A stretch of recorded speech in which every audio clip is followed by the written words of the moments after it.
Hello, hello. What's going on? Welcome back to another episode of the Urban Platform Speaks. This is a Money Monday edition. I'm Mike, and I have my co-host with me here, Lisa. What's going on, Lisa? Hey guys, hey Mike, everything's good. How are you guys doing? I'm good. I'm good. Like I just said off air, just busy with work, the company and stuff, just trying to keep up with all these orders that I have coming in. But other than that, I can't complain. Everything's good. Excellent. That's what we love to hear. Yeah, yeah. Business is good with you also.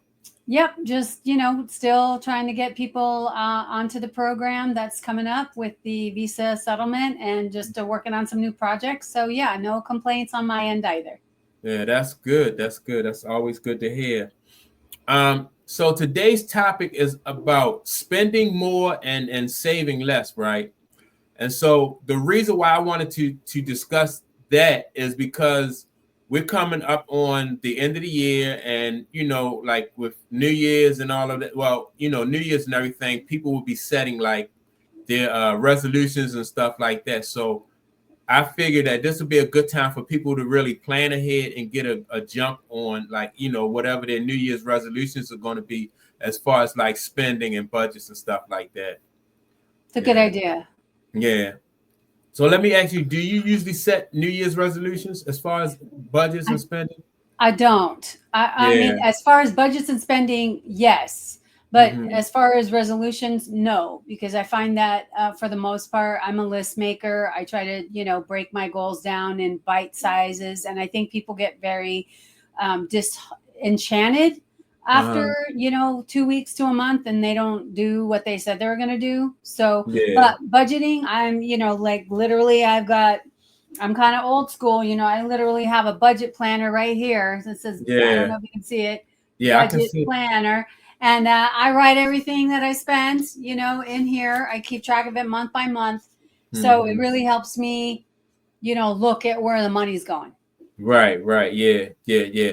Yeah. Now I'm probably the same way because basically I will set spending goals and budget goals, but like far as like other goals like how much I'm gonna exercise and those kind of goals and stuff like that, or changing my diet. I don't usually set those kind of goals like for the new year.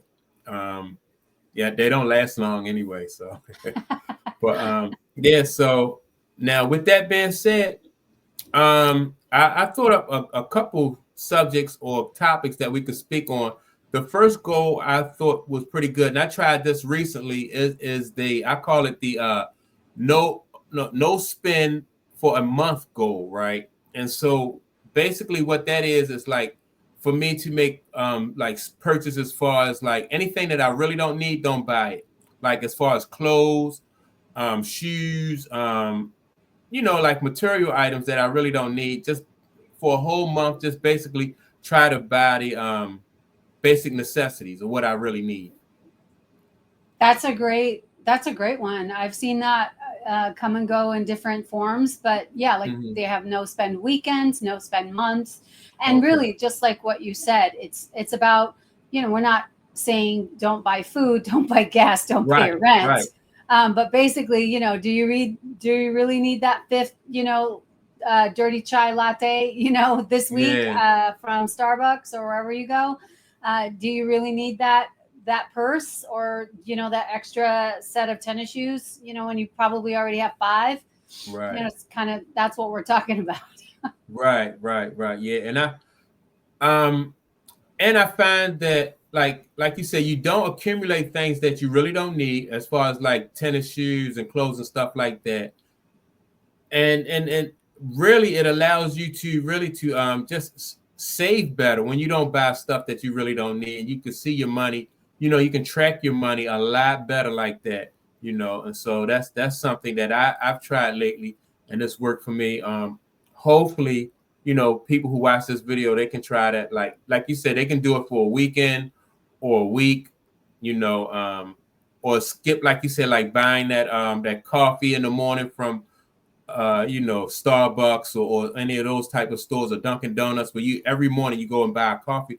By the end of the month, it adds up, and we would be amazed at how much money we spend on little small items like that.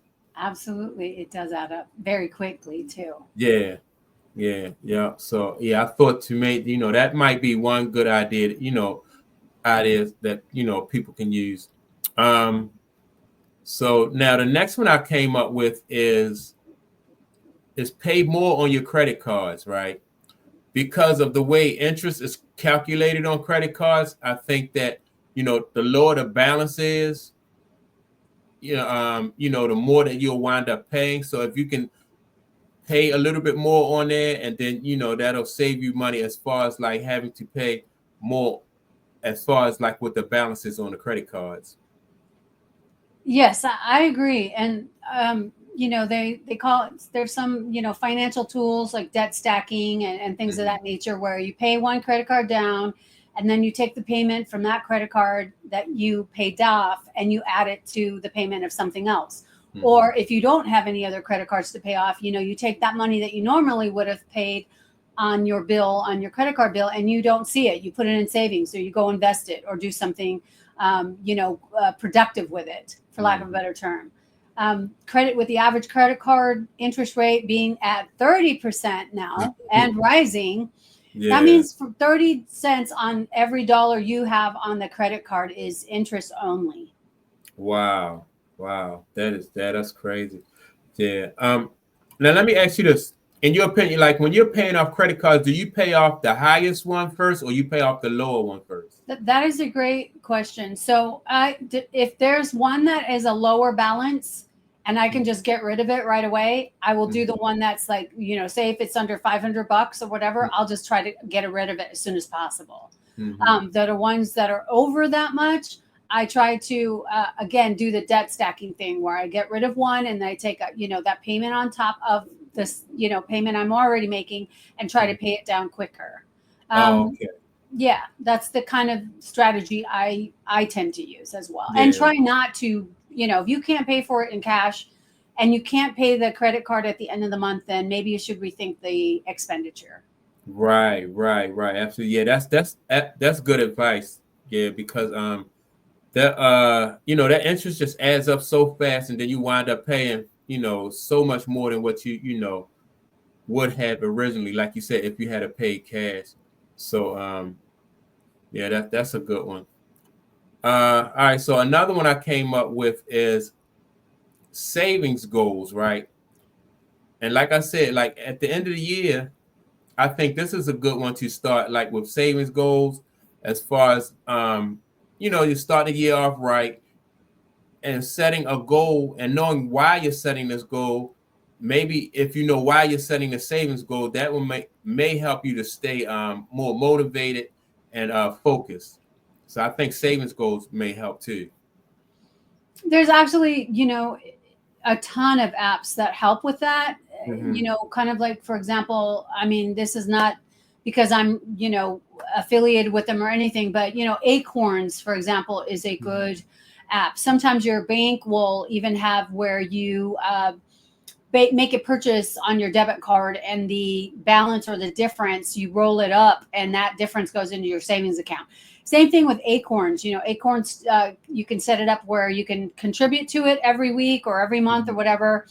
And also where if you make a purchase, you can also, say you make a purchase for $7.50, you want to roll the 50 cents up and make it $8. Well, that 50 cents now goes into your savings every time you make a purchase with a specific card or with your Acorns account. So that also helps people kind of like out of sight, out of mind with their their saving. Yeah. Okay. And so now, is this electronically done automatically for you? This is well, as far as I know, it's an app that you can download. And basically you set that up and, with your personal information and your accounts in it. And then you decide how much you can save, what is your bottom line goal that you can save every month, and the Acorns app helps you to get that goal done. Oh wow, yeah, that's good. I've never heard of. I don't know why I've never heard of Acorn though. That's a good one. Probably because you have your money still underneath your mattress, Mike. Yeah. And I heard that's not even really a good idea because your money is not really working for you, you know, as far as like gaining any interest or anything like that. And the value of the dollar is going down every day. So if you do have $100 under your mattress, it's definitely like by the time you go to use it, it's not worth 100. So that's not a good, Absolutely. yeah, that's not a good strategy either. So yeah. All right. So let me see. Now I recently did this. Switch providers. And sometimes when we have these cell phone plans and we we're so used to dealing with a certain cell phone company and we're locked into a certain rate, I find that if you switch providers, you can get the same quality service a lot of times, but you can get it at a lower price. And that right there can also save you money, you know, if you switch providers. No, that's a great tip. I mean, I did that as well about a year ago with the carrier that I had. And it also helps, you know, like there are senior discounts, there are discounts for first responders, there are discounts for the military. You know, a lot of people, even if you're not in the military, but you're married to someone who is in the military, like your husband or, you know, that kind of thing, you have the option to, you know, bank some savings by using those programs, you know, that your carrier or cell phone service internet offer. They do offer a lot of senior plans. They offer plans for, you know, disabled or income, income challenged people. And so, you know, basically take advantage of that. Mm-hmm. Yeah. Now, let me ask you, like, now as a professional, like, what do you do, like, when you know like the new year's coming up, like, how do you basically get ready and structure like your planning and your savings and stuff for the new year? Well, with regards to my finances, I just look at, you know, I kind of do a year in review. You know, like I said, you know, my planner keeps track of all the things that I've, you know, expensed. I kind of look at my statements to make sure I'm, you know, in the same ballpark as what I wrote down. And then I look at places, areas that, okay, did I really need to spend that much in this one area? You know, what did I buy that was of value in that area? So, and then I, you know, basically say, okay, you know, we're not going to be spending any money in that area because you already have everything you need, you know, for, it could be clothing or it could be, you know, beauty or some, you know, non necessarily essential item that you can kind of do without because you've got enough. Like how many pairs of socks do you need? You know, like, you know, that kind of thing. So I just reevaluate where I was, what I did last year, and then modify it for any projections I think will happen this year. Yeah. Now, is there like a certain percentage, like a set percentage that you recommend for savings? I know some people like I think they want like it's like the 50-30-20 rule, like where they would try to live off of 50%, save 20%, and I think the rest is like for investing. Do you have like a set budget for that? Yeah, great question. So it just depends, you know, with me, you know, as a consultant, you know, sometimes, you know, 1 month is better than another. And I'm, you know, that's just 100% transparent. You know, sometimes I'm killing it. And sometimes, you know, there might be a month months that are slow. So I always try to and because I often get paid without my taxes getting taken out, I have to account for paying the tax man first, right? And then after that, I pay myself. Now that may be counterintuitive to what other people hear from, you know, finance gurus out there that are way bigger than Mike and I, but that's just what works for me. I would not recommend getting in trouble with the IRS. So if I know that I'm getting paid from a consulting client that has no taxes taken out, I account for my tax bracket, take that out first, then I account for savings, and then I budget down to the wire of what I need to live on. Yeah, I mean, that's a great point. That's a great point because I used to try to live by that philosophy, right? Like pay yourself first. And like you said, when you do that, you can get yourself in trouble with the IRS. And I did that before. and that's not a, you know, you don't want to, you definitely want to take care of IRS first. So 100%. Because here's the thing, as someone who is, you know, has dealt with the IRS in that manner, if you don't take adequate, let's say you get $500, you know, a week or whatever it is, but you're a 1099, meaning you're not a W-2, no taxes are getting taken out.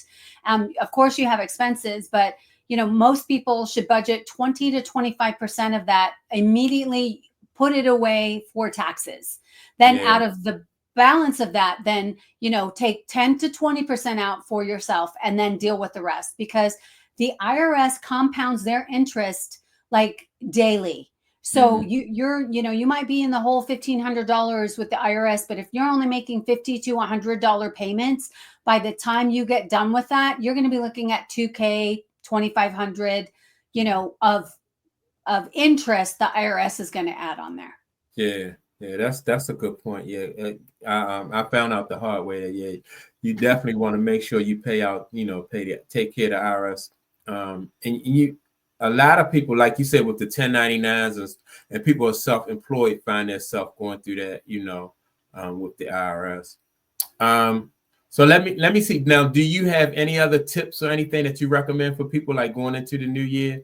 You know, I've got to say that I read something that was kind of disturbing the other day, and it said that over 65% of United States households do not have $1,000 liquid for an emergency.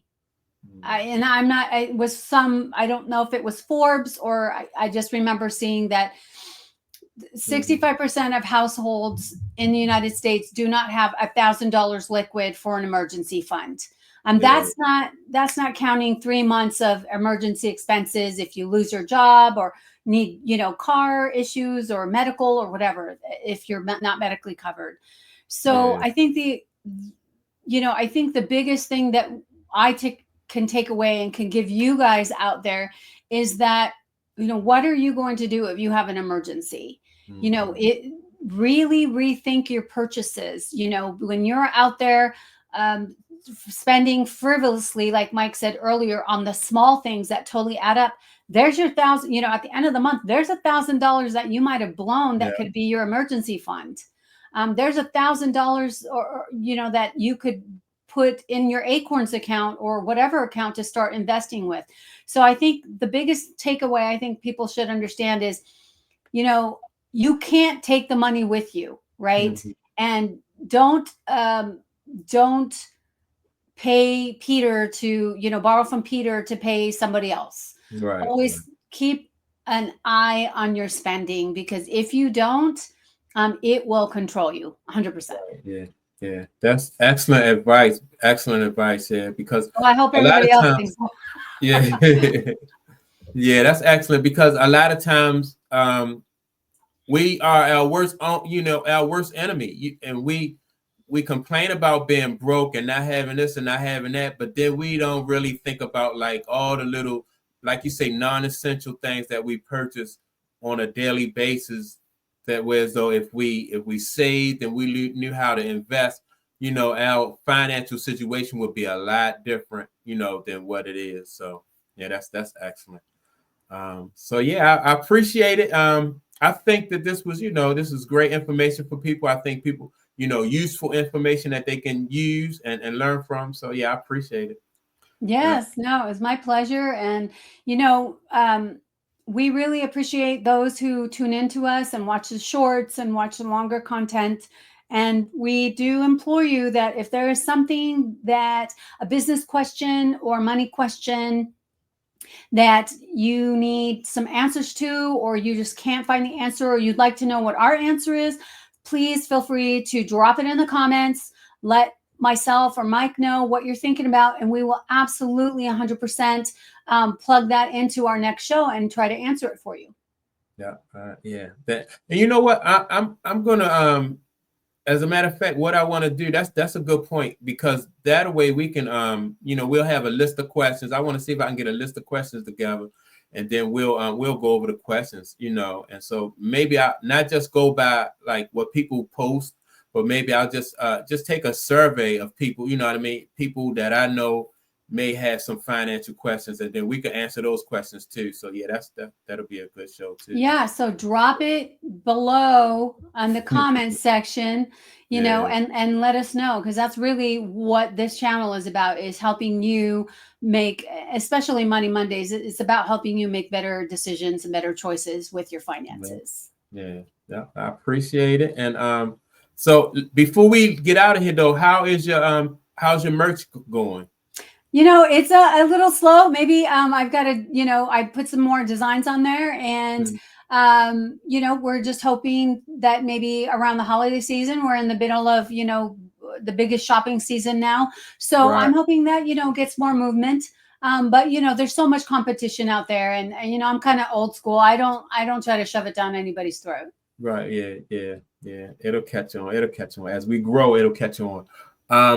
Yeah. So absolutely, I like that. Now, with that being said, make sure to like and subscribe to the channel. And like Lisa said, we look forward to your responses. And yeah, we'll definitely respond to your questions and everything. And with that being said, we will check you all out on the next episode. Thanks a lot. Peace.